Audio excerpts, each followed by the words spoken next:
6위 권력 모형 정책 네트워크 나오고서요. 자, 이제도 문제가 뭐 8문항 정도 문제가 등장해 있는데 일단은 그 권력 모형 자체는 미국 같은 경우에는 다원주의 엘리트 이론이 있어요. 그 형태 자체가 어떤 식으로 전개되어 왔는지 그 형태를 좀 가져가시고, 자 그리고 그 유럽 중심의 권력 모형을 대표하는 것도 여러 가지가 있는데 특히 출제해 나왔던 것은 신조합주의의 개념 정의라는 게 문제 한번 나왔었어요. 그 형태하고. 그리고 이제 출제는 그 다음 페이지에 정책망 자체를 묻는 것들, 이것이 문제에서 많이 나왔죠. 자, 먼저 다운주의 엘리트주의 입장은, 자 여기 보자. 사회 권력이 과연 누구한테 귀속되어 있냐. 그래서 이 정치 권력이 소수의 선량들한테 권력이 집중되어 있다. 이게 이제 엘리트 모형이에요. 엘리트고, 아니야, 다른 집단들한테 분산 소유하고 있다. 그래서 이들에 의하여 정책의 의제가 형성되고 정책 결정된다. 이건 다운주의예요. 근데 요들 간에 이제 논쟁과 여러분들 싸움이 벌어져. 그건 이제 권력 모형 그러는데, 물론 요거 말고 여러분 잘 알고 있는 별도 이제 하위 정보 모형이라는 게 별도로 탄생하는데, 그건 좀 이따가 제가 정책망 모형에서 또 말씀드릴 거예요. 이 권력 모형의 전개는 213페이지 그 상단에 보시면은 엘리트 다원주의가 나올 거야. 근데 출발은 다원론에서 다원국가론이 먼저 출발점을 형성해. 그 다원국가론을 대표하는 게 19세기의 라스키아 맥키버의 이론인데, 여기 보자. 이건 별거 아닙니다. 국가도 전체 사회를 구성하고 있는 이익 집단에 불과하다고 파악한 게 다원국가론이야. 뭐 국가가 주도하는 게 아니라 국가도 전체 사회를 구성하고 있는 이익 집단에 불과하다. 그들 간에 서로 타협 그런 거에 의하여 어떤 정책 결정이 이루어졌다고 파악하는 게 다원국가론이고, 자 이를 비판하고 등장한 게 그 위에 있는 고전적 엘리트론입니다. 이를 대표하는 게 여러분들, 제가 저번 전에 미첼스 배웠을 거예요. 이 사람 얘기가 뭐가 있어요? 과도제의 철칙 배운 거 기억나? 자, 요거는 제가 미국의 독일의 노동조합하고 사회주의 정당을 대해서는 일정 기간 동안 연구해서 만든 게 과도제의 철칙이라고 얘기해서 그랬어요. 노동조합 자체가 등장한 이유는 노동자의 권익을 위해서 탄생했지만 일정한 시기의 흐름에 따라서 노조를 대표하는 간부가 있어 없어. 그렇지? 이 노조 간부들은 노동조합을 그들의 권력력을 채우는 장으로 활용을 해야 하네. 하고 이들에서 이 노조가 완벽하게 지배가 이루어지고 통제가 이루어져.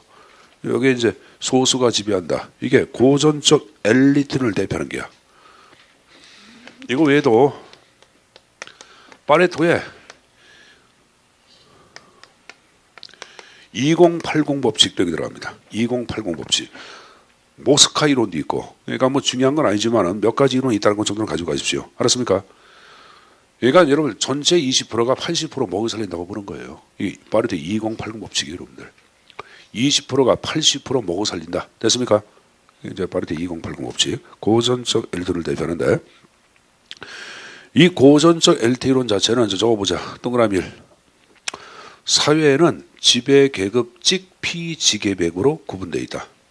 사회는 지배계급이 있고 피지배계급이 있다고 파악하는 게야. 그럼 지배계급은 엘리트고 피지배계급은 일반 대중이야. 동그라미 2. 이때 엘리트는 동질적이며 외부에 대하여 배타적. 이때 엘리트는 동질적이며 외부에 대해서 배타적 성격을 띈다고 파악해. 그러니까 사고라든가 행동도 동질적이고 다른 집단들 자체가 이런 엘리트 집단에 진입하는 것을 무조건 배타, 싫어한다고 보는 거예요. 자, 동그라미 3번. 다른 집단들에 대해서 책임 X. 이들은 다른 집단에 대해서 책임지려 한다 안 한다? 안 한다. 그 세 가지 형태 정도는 좀 가져가십시오. 이게 이제 고전적 엘리트론을 대표하는 거고, 자 이를 바탕으로 등장한 것이 바로 50년대 옆에 나온 엘리트론이야. 예를 들어 밀즈가 파악한 군산 복합체가 있고 헌터의 명성적 연구가 이를 대표한다고 보는데, 이 군산 복합체를 얘기할 때는 적게 들어보자. 한번 해보세요. 자, 아이젠하워 미국의 대통령 자체가 퇴임식에 이런 얘기하죠. 미국 자체의 전망을 결정하는 것은 앞으로 이 군산 복합체 자체를 얼마나 미국이 통제하냐에 따라서 미국의 전망이 결정된다고 얘기해. 그래서 이제 아이젠하워에서 군산 복합체란 말 자체가 이제 공식적으로 탄생을 해. 물론 밀즈가 만든 거예요. 이거 무슨 말이냐면은 여기 보자. 45년도 대전 이후 50년도 한국동란 이후에 미국 사회는 군 출신의 군 장성 그리고 군수 기업의 장 그리고 고위 관료 이 세들이 복합체를 만들어서 미국 전체를 지배하고 좌우하고 있다고 파악해. 이게 군산 복합체야. 군산정 복합체라고도 얘기하기도 합니다. 알았습니까? 이 항으로 간주하고 그다음에 헌터가 파악한 여러분들 지역 명성적 연구로 왔는데 그걸 지역사회 권력 구조 연구라고 얘기합니다. 지역사회 권력 구조 연구. 자, 헌터는 미국의 애틀란타라고 하는 도시정부를 대상으로 일정 기간 동안 연구를 하고 이 도시정부는 40명에 해당되는 아주 명성 있는 인사들 그들이 그 지역의 엘리트야. 그들이 여러분 이들이 어떡하냐 시가를 물고 담병기 자욱한 방에서 모든 걸 결정을 하고 그들이 결정한 내용들이 일반 대중들한테 아무런 여과 없이 그대로 집행되고 수용된다고 파악해. 이게 이제 명성적 연구예요. 자, 그러면 요 이론을 비판하고 등장한 것이 그 밑에 50년대의 다원주의 이론이야. 자, 50년대 다원주의를 대표하는 게 여기 벤치리아트림이 파악한 이 집단론이 있어요. 자, 거기 잠재 집단론이 있고 중복 해운론이 있죠. 출제에 나왔던 내용인데 자, 먼저 잠재 집단론은 저기 들어보자. 평상시에 말 없는 다수가 바로 민족이 잠재 집단이야. 근데 이들은 그들의 이익의 침해를 받으면 성난 노도처럼 행동을 해야 하죠. 따라서 어떤 강력한 집단일지라도 그들의 이익을 함부로 침해할 수 있다 없다? 없다. 이게 지금 얘기한 잠재 집단론을 얘기하는 거고 중복 해운론 자체를 얘기할 때는 오늘날 이 집단의 구성원 자체는 여기 보자. 한 집단에만 속한 것이 아니라 여러 집단에 중복돼 있어. 그러므로 특정 집단의 이익을 극대화하기 위해 다른 집단의 이익을 크게 손상할 수가 없다. 따라서 여러 집단의 이익을 골고루 고려할 수밖에 없다. 이게 바로 중복 해운론을 얘기하는 거예요. 알았습니까? 그 별도로 로이의 이 집단 자유주의가 탄생하는데 이건 정경유착을 얘기해요. 뭘 얘기한다? 정경유착을 얘기해요. 이게 별도로 봐두시고 그 다음에 이 50년대 다원론 자체를 50년대 말에 옆에 달이라는 사람이 다도제로서 이론을 또 확립을 합니다. 자, 다도제 자체를 얘기할 때는 자, 여기 보자. 현실 보자. 자, 이 사회 자체를 얘기할 때는 뉴 헤이븐시를 대상으로 연구를 하는데 소수의 몇 엘리트가 이 헤이븐시를 지배하는 것처럼 보여요, 여러분들.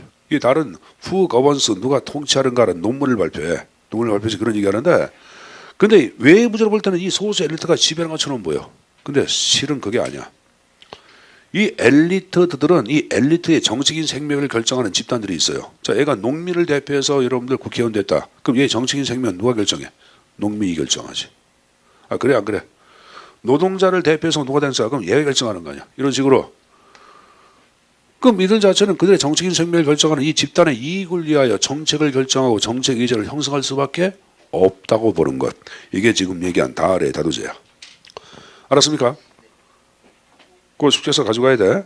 자, 그럼 이 달의 다도제를 비판하고 만들어진 것이 바로 위에 있는 신엘리트론입니다. 바라바라츠가 파악한 무의사결정을 얘기하죠.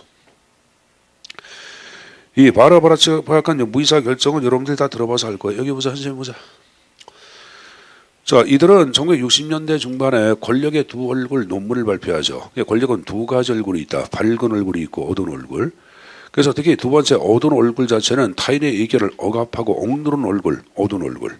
이 억압하고 억누른 얼굴을 소위 무의사결정의 형태로 파악한 게 바라바라츠입니다. 신엘리트주의자. 그러니까 아무리 심각한 사회 문제나 공정 의제를 할지라도 정부가 의도성을 갖고 기각, 억압, 폐기하는 경우가 있어. 저기 무의사결정이야. 그 다음에 그 밑에 클랜솔의 대기업의 비정치화도 우리가 파악하고 있는 신엘리트를 대표하는데 저기 들어보자. 이 클랜솔은 미국의 게리시라고 있어요. 동시카고시 옆에 있는 건데 이 게리시를 대상으로 일정 기간 동안 연구를 해. 근데 이 게리시에는 US 스틸, US 강철 산업체가 여기에 위치했어요. 자, 물어보자. 울산 그러면 울산은 누가 좌우해? 현대가. 포항은 누가? 제철, 포항제철, 포스코. 수원은 뭐가? 삼성전자가. 그렇죠? 그것도 마찬가지예요. 이 거대한 회사가 여기를 지배하는데 이 회사에서 여러분들 굴뚝에서 연기를 내뿜고 대기를 오염시켜. 그러니까 이 게리시에 있는 환경단체에서 게리시 당국에 뭘 요구하냐? 환경 대기오염 금지법을 만들어 달라는 걸 요구를 해. 근데 이 게리시에서 금지법을 안 만들어. 그래 요구를 기각해. 왜 그러냐? 만약에 대기오염 금지법을 만들어서 이 US 스틸을 규제할 경우에는 얘가 여기서 이따가 들어오니까 다른 지역으로 이사갈 가능성도 높고 않고 큰 거예요. 그럼 이 회사는 망가져 안 망가져? 이 게리시 자체의 경제 자체는 붕괴하겠지. 그래서 아무리 심각한 이 시민단체 요구를 할지라도 요걸 눈치를 보고 고의적으로 그들의 의견을 기각하고 억압했다. 이게 지금 얘기한 식으로 대기업의 비정치화 신엘리트론이라고 얘기하는 거예요. 알았습니까? 그 형태 좀 숙지해서 내용 좀 가져가십시오. 적어보자. 다수의 전체적 편익, 소수의 비용. 전체적 편익, 소수의 비용이 있을 경우에 무이사 결정이 발생한다고 파악한 게 클랜손의 대기업의 비정치야. 여러분 대기업 규제법을 만들면은 게리시 전체 시민들한테는 이익이 가 안 가? 전체 이익하냐? 근데 US 강철세는 비용을 부담이 안 해. 소수의 비용이 있을 경우에 무이사 결정이 발생한다고 파악한 게 지금 얘기한 누구 연구다? 클랜손의 연구입니다. 됐습니까? 뭐 그 정도는 가지고 가시고. 자, 그리고 이제 70년대에 요 신엘리트 이론의 일부를 인용을 하고 기존의 다원주의를 비판한 새로운 다원론이 탄생합니다. 이게 바로 신다원론이야. 근데 신다원론은 여러분들 유의해 주십시오. 자, 그 앞에 다원주의는 정부를 능동적 자율적인 존재로 보질 않아. 다원주의는 수동적 중립적 심판자 조정자로 해석을 해. 자, 선생님 보자. 이 50년대 다원주의를 대표하는 이론 가운데 하나가 이제 풍향계 무역이라는 게 있어요. 정부를 풍향계에 비유해. 바람개비. 어? 그럼 바람이 빨리 세게 돌면 풍향계가 빨리 돌아 안 돌아? 돌죠. 그 이때 바람의 세계가 바로 뭐냐? 민중의 요구야. 이 집단의 요구야. 그러니까 정부는 이 집단 요구에 반응하는 풍향계에 불과하다고 파악하는 거야. 그럼 정부란 풍향계는 그럼 능동이야 수동이야? 수동이야. 철저히 수동적 존재에서 그래. 근데 신다원주의는 그게 아니야. 야 다원주의만 니들 잘못 생각했어. 이 국가라고 하는 정부를 얘기할 때는 국가의 이익을 위하여 전문적 지혜를 갖고 능동적 자율적으로 행위를 한다고 파악해. 그러면서 기업의 특권도 경우에 따라 인정한다고 얘기해. 그럼 기업의 특권을 인정한다고 할 때는 무슨 일을 수행한 거야? 그렇죠. 신엘리트를 부분적으로 수행한 거지. 그래서 거기 보시면은 정부의 능동적 개입 나왔고 능동적 특정 이익 집단의 우월적 존재 가능성을 인정하고 있다. 뭐 국내 삼성 계속 여러분들 그 이익을 그걸 받아 안 받아?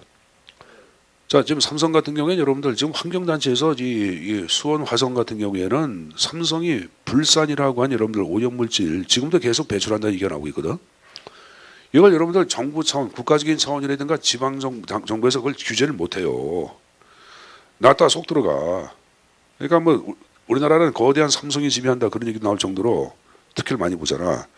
또 이번에 그 삼성물산하고 제일모직 자체가 합병되면서 이재용 자체를 몰아주기 위한 연금 자체가 약 3,500 정도가 투입돼가지고 손실을 보는데 그게 7천억 정도의 손실을 가져왔다고 좀 얘기를 해.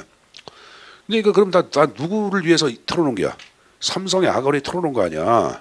그래서 지금 여러분 삼성이 많은 사람들한테 여러분들 긍정적 이미지가 아니야. 부정적 이미지지. 이게 좋은 게 아니에요. 근데 이런 거 있겠지. 삼성 자체란 거대한 회사가 이제 여러분들 좀 굉장히 좀 이 동력을 잊어버리면은 협력사라든가 아니면 여러분들 각종 분사된 회사가 함께 무너질 가능성이 있고 않고 크죠. 근데 그건 그 개새끼들이 하는 얘기예요. 왜 그러냐면은 삼성 자체에 근무하는 수원 삼성전자에 근무하는 인력이 그러면은 실질적으로 삼성전자 사람은 일에 불과해. 그는 다 협력사 분사 직원들이야. 근데 삼성에 있는 일 같은 경우에는 엄청난 혜택을 봐. 핵심 직원들, 정규 직원들. 여러분들 협력사 일 같은 경우는 임금 차이가 여러분들 약 4분의 1밖에 안 돼. 좀 약간 많은 데가 3분의 1이고. 그러니까 쉽게 얘기할 때 철저하게 협력사라든가 분사에 있는 노동자들의 피를 빨아먹고 삼성의 일 자체가 배터리가 터지고 있는 거예요. 그러니까 삼성에 다니는 직원들은 다 묻어먹는 거예요. 그래서. 근데 다수가 지금 말 없는 다수 민중, 협력사라든가 이런 사람들이 가만히 있을 뿐이지 이들이 어느 순간에 이제 성난 여러분들 노도처럼 행동해 버리면은 삼성 맛이 간가? 맛이 가지. 그래서 그러면 안 돼요, 삼성. 정부도 그렇게 밀어주면 안 되고. 근데 한 번쯤 우리가 아픔을 겪고 가야 돼. 경제 성장 제일주의가 이제는 그렇게 생각하면 안 돼. 우리가 좀 덜 벌더라도 함께 잘 살 수 있는 나라가 건설돼야 돼, 안 돼야 돼? 돼야지, 여러분들. 부의 분배라든가 배분이 있어야지. 이건 잘못된 나라 아니야. 여러분들 삼성이 무너져도 우리 저 잘 사는 거 별로 없어. 아니, 더 못 사는 거 없어. 못 사는 거는 삼성에 있던 일이 못 사는 거지. 무슨 말인지 알겠어요? 그러니까 그 TV에서 나오면 그런 애들이 있어요. 대기업 옹호하기 위해서 무너진 대기업이 주변 얼마 먹여 살리는데 개새끼들 먹여 살리는 뭐 먹여 살려. 피를 다 빨아먹으면서. 나쁜 놈들이에요. 나쁜 놈들이에요. 뭐 어쨌든 간에 신다원론 자체를 얘기할 때는 뭐 기업의 이 특권을 인정할 수밖에 없다. 그런 걸 인정한 여러분들 자본주의를 옹호한 이론이에요. 별로 좋은 건 아니에요, 여러분들. 알았습니까? 자, 그거 봤으면 됐고. 그다음에 유럽 중심의 이론이 쭉 나오고 있는데 여러분들 거기 자, 막스주의 이론 자체를 하부 구조 결정론이라고 그래요. 뭐라 한다? 하부 구조 결정론. 여기 보자. 막스는 상부하고 하부로 나눠. 여기 보세요. 이거 여러분들 제가 지금 얘기하는 거는 뭐 행정학이 하는 판단 지식을 요구하는 게 아니야. 이건 이를 중학교 고등학교 때 배웠던 것들이야. 여기서 조금만 여러분들 뇌를 틀면은 초등학교 때도 배웠어. 알 수 있는 내용들인데 이 상부 구조가 정치고 하부 구조가 이게 경제력이야. 경제 체제. 그럼 누가 이 경제 체제 생산력을 장악했냐에 따라서 상부 구조가 왔다리 갔다리 걸려. 여기 보자. 자본주의 사회에서는 그러면 생산력을 자본가 계급이 장악해, 무산 계급이 장악해. 자본가 계급이 장악하니까 이 자본가 계급에 의하여 국가가 왔다리 갔다리 걸려. 알았냐? 이게 하부구조 결정론이야. 그래서 여러분들 이 하부구조 결정에서 파악한 여러분 국가는 도구조 국가론이라고 그래요. 적어놓으세요. 도구조 국가론. 그러니까 자본주의 사회 같은 경우는 자본가 계급의 도구에 지나지 않는, 자본가 계급의 이익을 위한 도구에 지나지 않는 것이 국가라고 파악하는 거야. 왜? 자본가 계급 자체가 하부구조를 장악했으니까 이들에 의하여 상부구조가 결정되는 거 아니야. 알았습니까? 그럼 막스주의 입장을 얘기할 때는 이 정부의 역할을 능동으로 파악해, 수동으로 파악해. 수동의 형태의 해석한 이론이지.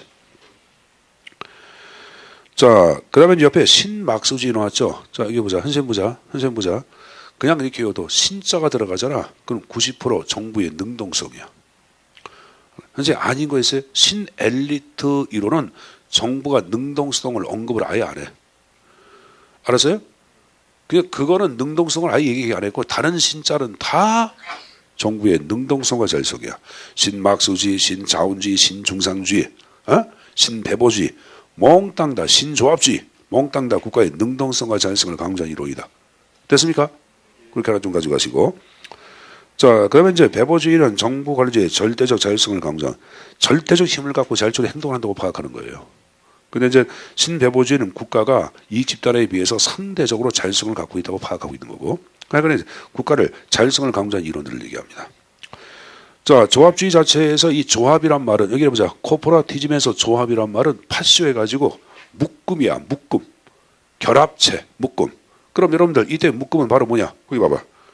국가가 주도해서 만든 기업과 노동조합 간의 결합체가 바로 뭐다? 이게 조합으로 파악하는 거야. 국가가 주도해서 만든 결합체야. 자, 여기 보자. 경제발전 노사정위원회 있어 없어? 있죠. 국가가 주도해서 만든 거야. 그럼 여러분들 국가가 자 여기 보자. 국가가 주도하기 때문에 국가가 계층제에 있어서 위에 있어. 요 밑에 뭐가 있냐? 자 여기 보자. 기업 연합체, 노동조합이 있어요. 자 여러분들 경영자 총연합회 경총 들어봤죠? 요쪽은 여러분들 바로 뭐냐? 한국노총이라고 가지고 보자. 그럼 경영자 총연합회 경총하다는 뭐냐? 경영자 이익을 대표할 수 있는 독점권을 국가에서 부여해. 한국노총에다가는 모든 노동조합의 이익을 대표할 수 있는 이익의 대표권, 독점권을 여기다 부여해. 대신 너 국가 말 따러 하는 거야. 이렇게 만든 여러 결합체가 바로 뭐다? 조합을 해석하는 거예요. 조합으로. 알았습니까? 그러니까 조합주의에서 파악하고 있는 것은 국가는 국가가 주도해서 조합을 만들었다고 파악하는 거고, 이때 조합 아래에 있는 노사 자체는 국가에 예속돼 있고, 알았습니까? 친국가적인 정책에 여러분들 국가적 정책에 친화적이다 이렇게 파악하는 거야. 됐냐? 자, 그다음에 신조합주의를 얘기할 때 여러분들 지금 얘기한 여기 보자. 이 결합망에서 특히 강조하고 있는 것이 중요 산업 조직의 영향력을 더 강조한 거예요. 중요 산업 조직의 영향력을 더욱더 강조한 게 신조합주의인데, 자, 이 신조합주의는 자, 그대로 보자. 한번 보자. 80년대 영미국가를 중심으로 든 신공공관리론 하냐? 신공공관리는 작은 정부 형태를 지향해 안 해? 하죠. 근데 여기서 이걸 비판해. 비판하고 유럽에서 만들어져. 여기서 만들어지는데 이들 자체를 얘기할 때는 정부 자체가 주도가 돼가지고 지금 얘기한 중요산업, 이 중요산업을 얘기할 때는 다국적 기업을 얘기하는 거야. 다국적 기업하고 여러분들 노동조합 단체가 여러분들 결합막을 만들어. 그리고 이 결합막에서는 바로 뭐냐? 국가의 축소를 강조한 게 아니야. 이들은 완전 고용을 계속 목표로 추구해. 완전 고용. 그럼 완전 고용이 이루어지기 위해서는 여기 보세요. 임금 자체를 인상에 동결을 해야 돼. 동결에 사람 안 자르지. 그 임금의 동결도 여기서 강조를 해. 그러면서 국가 정책의 친화적인 여러분들 형태를 또 보여줘. 그게 만들어진 게 지금 얘기한 그 신조합주의야. 그래서 신조합주의가 문제가 나올 때는 항상 거기 앞에 중요 산업의 영향력, 아까 얘기한 다국적 기업의 역할, 그것을 중시한다 이런 표현이 꼭 나옵니다. 이게 바로 키워드예요. 알았습니까? 여러분들 216페이지 한번 봐봐. 216페이지. 자, 하단에 문제 3번 나온 거 봐. 다국적 기업 같은 중요 산업 조직이 국가 또는 정부와 긴밀한 동맹관계 형성. 뭐야? 신조합주의. 됐어요? 내가 키워드 다국적 기업 중요 산업 조직이라고 얘기 안 했어요. 했죠. 물론 이게 여러분들 20년 만에 딱 한 번 나온 문제야. 국가직, 지방직, 7급, 9급, 5급 걸쳐서 딱 한 번 나왔어. 그래서 나왔으니까 한번 얘기하는 거예요. 알았냐? 정리해서 가지고 가시고. 후진 국가는 이제 세 가지가 나왔는데 한국을 중심으로 한 동아시아의 닉스라고 있어요. 뉴 인더스트리얼 컨트리지. 네 마리의 용가리. 신흥공업국, 한국, 홍콩, 대만, 싱가포르. 이 네 나라 자체가 여러분들 국가 주도의 경제 발전과 국가 안보를 강조해야 하죠. 그래서 그러한 국가들의 사상적 바탕이 된 것을 신중상주의라고 파악하고 있는 게 이제 요 이론입니다. 알았습니까? 그 점 가지고 가시고, 신자가 없어서 무조건 국가는 뭐야? 능동이죠. 거기 여러분들 종속 이론 자체를 얘기할 때는 국가를 수동적 역할로 해석을 합니다. 뭐로 해석했다? 수동적 역할. 그 정도만 정리하시면 됩니다. 관례적 권위주의는 국가를 능동으로 해석한 거고, 관례적 권위주의는 조합주의 일종이야. 뭐의 일종이다? 조합주의 일종. 자, 한 장을 넘겨보자, 여러분들. 자, 이번에 이제 정책망에 관한 형태가 나오고 있어요, 여러분들.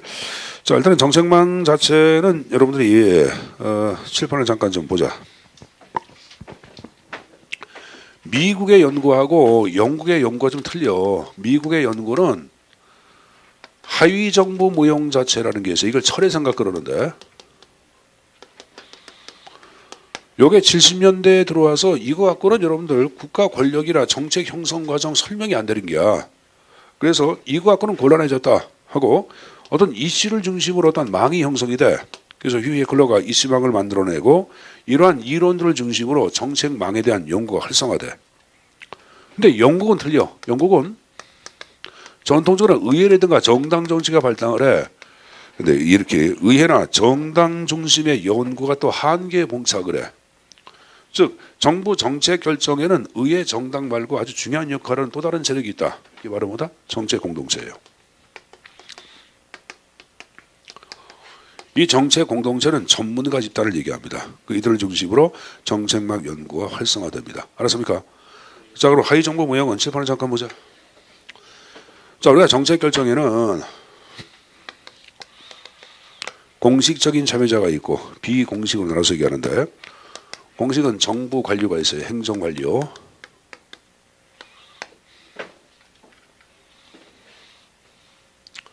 자, 또 하나 국회 상임위원회의 상임위원이 있다. 자, 비공식을 얘기할 때는 이익집단 기업체를 얘기해. 그러면 이 이익집단 기업체가 로비 활동을 토대로 이들과 이들을 제가 포획한다고 배워서 안 배웠어? 포획, 돈 매기고 여러분들 사로잡는다 그거 아니야? 그래서 여기에 등장한 이제 포획 이론이지. 그럼 포획된 정부 관료는 여기 보자. 자신한테 로비 활동을 한 이익 집단의 자리값을 도모한다란다. 이걸 제가 자리값 도모 이론, 지대 추구 이론 이렇게 얘기했지. 그리고 이 3자 간의 견관 결함망이 형성되는데 이들이 실질적인 정부 역할을 한다. 이게 바로 하위 정부야. 알았어요? 이 하위 정부를 지금 얘기한 식으로 철회상각이라고 얘기해 보란다. 철회상각. 철회상각 하위 정부는 같은 말이에요, 여러분들. 그럼 여기 보자. 정부 관료 소수의 상임위원이 국가를 지배. 엘리트야, 다원주의야. 엘리트, 이익집단, 다원주의. 그래서 이 이론을 엘리트 이론과 다원주의의 절충적 중간 이론이라고 표현하기도 합니다. 알았냐? 여기 바로 하위 정부 무형을 얘기하는 거예요. 거기 이제 이 215페이지 맨 위에 보신 하위 정부 미국. 그래서 하위 정부의 참여자는 특정을 쭉 해가지고 중간에 이익집단 밑줄, 의 상임위원 밑줄, 주의 행정관료 나왔고, 특히 이 하위 정부 무형 철회상각은 거기 나온 거 봐. 대통령 관심이 상대로 적은 분배 정책들이 있어요. 이런 데는 세 집단이 결합망을 형성해서 돈 처먹고 해먹 안 해먹어? 해먹죠. 그래서 대통령 관심이 적은 분배 정책에서 많이 형성된다고 보고 있습니다. 그래서 이 형태를 좀 숙지해서 가지고 가시고, 이 하위정부 무형 자체를 비판하고 만들어진 것이, 자, 거기 끝에 이슈망이라는 게 탄생해서 했어요. 했죠. 자, 이슈망 자체를 얘기할 때는, 자, 여기 보자. 이거는 어떤 이슈가 발생했으면은 그 밑에 댓글이 쭉 달라들려. 달리면 여러분들 여기 서로 뭐 찬성 반대 막 싸움질이 안 해. 합니다. 미국산 쇠고기 수입 문제 갖고 일단 뭐 찬성 반대 막 싸움질 하잖아. 지금 박근혜 하이하라 그럼 여러분들 가끔 여러분들 박사문지 그쪽 있는 애들 나와가지고 야 영원한 박근혜 당신을 사랑합니다. 뭐 이렇게 얘기하는 사람도 있어 없어? 있어요. 가끔 봐봐. 그것도 새벽 1-2시 정도 올라가. 왜? 이게 한 7시 버을 때처럼 들어가지고 해버리니까 새벽 1-2시 정도 수서먹고 올리는 것 같아. 우리 그러는데 거기 막 올라온다고. 그러면 어떤 이슈가 발생하면 이슈에 대해서 관심 있는 사람들, 물론 이때는 여러분들 전문성을 갖고 있는 사람만 들어가는 것이 아니라 정부 관료뿐만이 아니라 이에 대해서 관심을 갖고 있는 모든 사람이 들어갈 수가 있는 거예요. 그래서 어떤 것보다도 경계의 개방성이 높다고 얘기해요. 그리고 이 망은 이슈가 없어지면 망도 없어져. 그래서 유동적이고 일시적인 망이고 불안정한 망이라고 그래요. 거미줄처럼 쉽게 끊긴다. 거미줄 망이라고도 표현하기도 합니다. 근데 이 이슈망은 여기 보자. 현생 보자. 이 안에서 자원을 교환할 자원들은 한정적이다 이렇게 얘기해. 이 자원은 지식이야. 어떤 이슈에 진정한 지식 갖고 참여하는 사람들은 소수에 지나지 않잖아. 그래서 한정적이다 그런 말을 쓰고 여기 보자. 그러면 자원을 갖고 있는 사람들 소수가 실질적으로 영향을 미쳐 안 미쳐? 그들이 영향을 미치는 거야. 그래서 권력의 어떤 관계나 배분은 불평등하다고 파악해. 그래서 소수가 힘을 갖고 행사한다 그런 말이에요. 또 아무리 여러분들 많은 사람이 반대한다 하더라도 정부가 일방적으로 결정하는 경우도 있어 없어? 그렇죠. 그 일방적으로 결정하면 반대한 사람들은 몽땅 패제가 되는 거야. 승자 패자가 정확하게 존재하는 영합게임 정책입니다. 영합게임이라고 얘기해. 뭐란다? 영합게임. 여기 보자. 처음엔 찬성했다가 나중에 반대로 가는 사람도 있어 없어? 있어요 여러분들. 관계의 방향이 일정하지가 않아. 가변적이야. 왔다리 갔다리 거립니다. 자 볼까요 여러분들? 이시망. 자 1번 2번 거미줄망 나왔고 3번 4번 5번 나온 거 보자. 유동적이며 불안정 일시적인 망으로 경계가 있다 없다? 없다까지 나와 있어요 여러분들. 뭐 이것들은 다 여러분들이 숙제해서 내용을 좀 가져가야 되는데 뭐 출제서 많이 나오고. 여러분들 214페이지 하단에 이슈 공동체하고 정책 공동체. 이 정책 공동체는 전문가 집단이야. 그러니까 여러분들 대학 교수, 학자, 연구원 아니면 정부 고위 관리로 구성된 전문가 집단을 얘기하는 게 한국행정학회 같은 경우 이를 대표하는데, 그럼 공식적인 학회, 춘계학회, 동계학회 만나서 얘기도 하고 비공식적인 모임도 있어요. 그래서 정부 정책을 비판하기도 하고 정부한테 어떤 정책적 안도 건의를 해야 하네. 정책적 안을 건의하는 띵크탱크 역할을 담당하는 게 정책 공동체를 얘기하는 거예요. 자, 그럼 하여간에 보자. 맨 밑에 이슈 공동체는 광범위한 참여. 이쪽은 뭐가 나와요? 제한된 참여, 개방적, 폐쇄적, 불안정, 유동, 일시, 안정, 지속, 장기. 됐습니까? 정책 공동체는 학자들 이런 사람들만 참여할 수 있는 거예요. 여러분 참여 못해요. 그런 걸 얘기하는 거고. 그래서 아까 폐쇄고, 경쟁, 갈등, 서로 의존하고. 이슈 공동체는 정책 산출 예측이 곤란합니다. 이들이 얘기한 내용이 정부 정책에 반영되는 건 아니잖아요, 여러분들. 그러니까 뭐 예측이 도저히 안 돼. 근데 이들이 보통 얘기한 내용이 정부 정책으로 많이 등장을 해요. 그래서 나온 게 의도한 정책 산출 예측이 가능하다 이런 말을 쓰고 있는 거예요. 양자 비교도 좀 가져가시고 옆에 하위정부 모형은 아까 얘기한 거 1번, 2번 다 얘기했죠. 그리고 포획이론과 지대축으로는 다 같은 말인데 굳이 얘기하면 지대축이란 말은 항상 자리값이란 말이 나오고 사회적 낭비라는 게 나와. 자리값이 바로 사회적 낭비야. 키워드 자리값 사회적 낭비. 뭐가? 지대축의 이론. 그렇게 내용 가져갈까? 자, 마스은 여러분들 문제 좀 풀어보자. 216페이지. 자, 문제 1번을 보자. 다원주의 민주국가의 정책 과정에 대한 설명을 오는 것.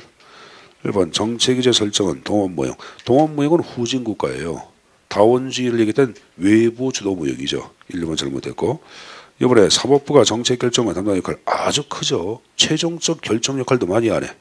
많이 하잖아. 그 다음에 3번은 엘리트론이죠. 정답은 4번으로 봐야 되겠네. 자, 2번 잘 보세요. 다음 중 심의 바라는 정책은 직선에 의한 시장 선출이나 지방의회 구성에 출발한다는 주장. 자, 뭘까요, 여러분들? 시민의 의견을 대표하는 소수가 시민의 의견을 반영해서 정부 정책을 구성하는 달의 다두제야, 이거는. 그럼 달의 다두제는 바로 뭐야? 다원주의죠. 정답 1번이지. 이 말 이해했어요? 좀 이해를 해둬야 되는데. 자, 그 다음에 217페이지. 자, 맨 위에 정책 커뮤니티, 정책 공동체와 이슈망의 비교입니다. 자, 1번 정책 네트워크 내 자원 배분에 관하여 정책 공동체는 근본적으로 확인 관계가 교환 관계고 모든 참여자가 자원을 아까 전문가들 아니야 학자들 다 지식을 가져간 거죠. 하고 지식을 서로 교류하잖아. 그런 거 표현 얘기하는 거예요. 근데 이슈망은 근본적인 관계가 제한된 합의이고 어떤 참여자는 자원 보유가 한정적이다. 그러니까 참여하는 사람 가운데 이제 자원을 갖고 참여하는 사람 그게 한정적이다 그 표현이야. 자, 이번에 참여자의 수와 관련되어 정책 공동체는 극히 제한적이며 의식적으로 일부 집단 참여를 배제하기도 해야 하잖아. 이 지명은 개방적이며 다양한 사람 참여. 자, 그 다음에 이익의 종류와 관련하여 정책 공동체는 경제적 또는 전문 직업적 이익이 지배적이나 이슈망은 관련된 모든 이익이 망라야 된다. 그 표현은 맞다고 봐야 합니다. 그 다음에 4번에 합의 관련한 정책 커뮤니티 어느 정도 합의는 있으나 갈등이 있고 이슈망은 기본적 가치를 공유하며 성과의 정통성을 수용한다. 3번은 앞뒤가 바뀌었어요. 그러니까 이슈망이 어느 정도는 합의는 있으나 항상 갈등이 존재하는 거예요. 그러니까 그 안에서도 그 합의된 내용이 깨지기도 하고 막 그러는 걸 얘기하는 거고 그다음 반면에 이제 정책 공동체를 얘기할 때는 모든 참여자가 기본적 가치를 공유하며 성과의 정통성을 수용한다. 이 말은 무슨 말인지 이해하시겠어요? 여기 보자. 한번 보자. 정책 공동체 자체에 있는 사람들은 전문가라는 의식들을 함께 가져간 거죠. 가져요. 그래서 기본적 가치가 그들이 전문가라는 의식을 좀 가져요. 그리고 그들이 제안한 어떤 정책적 건의 자체가 여러분들 어떠한 성과를 냈냐? 그럼 성과에 대해서 이것에 대해서 인정한다고 보는 거예요. 정통성을 수행한다는 것은 성과가 많이 났건 덜 나건 간에 그들이 제시한 거에 대한 성과를 수용한다고 보는 거예요. 그래 우리가 얘기한 게 좀 잘못된 것도 있구나. 우리가 얘기한 맞기도 하구나. 이런 식으로 성과의 정통성을 수용한다고 표현입니다. 그 표현 이해했어요? 그 표현 숙제에서 가져갈 거야. 여러분 그럼 보자. 양자 가운데 승자와 패자가 있는 제로서 뭐라 그랬어요? 이슈망이야 이슈망. 여기 보자. 현생 보자. 근데 여러분들 이 정책 공동체 현생 보세요. 이익을 서로 교환하고 서로 공유를 해야 하네. 그럼 서로한테 이익이 돼야 안 돼. 서로 이익이 되는 것을 포지티브 게임이라 그래요. 그래서 맨 밑에 보시면은 권력 나온 거 봐. 권력 정책 공동체 박스에 맨 밑에 포지티브 썸 게임이란 말이 나오고 이쪽은 여러분들 제로섬 게임 이렇게 나오죠. 그 이미 이해했습니까? 그 어떤 내용 그 정리해서 가지고 가시고 자, 그 다음 페이지 보자. 자, 문제 5번을 볼까요? 다음 이론에 대한 설명 중 옳은 것만. 기억번의 이익집단론, 잠재집단론과 중복기원론. 기억번 맞네? 니은번에 신다원주의는 기업가 집단의 특권적 지위를 인정한다고 얘기해서 안 했어요? 했죠. 그 니은번도 맞지? 하위정부 무형자체는 정책별로 이익집단, 정당 들어가 안 들어가? 정당 안 들어가지. 상임위원이 들어가야지. 그래서 디귿번은 잘못된 거예요. 자, 그 다음에 여러분들 옆 페이지 7번. 정책 결정 권력 모형에 대한 설명으로 잘못된 건 이렇게 나왔는데, 자, 4번 나온 거 봐.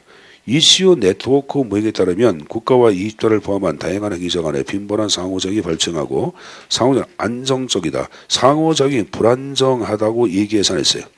불안정하고 여러분들 유동적이고 일적이다 이렇게 계산했어. 했죠. 그러니까 4번 자체의 표현 자체는 여러분들 끝에가 잘못했죠.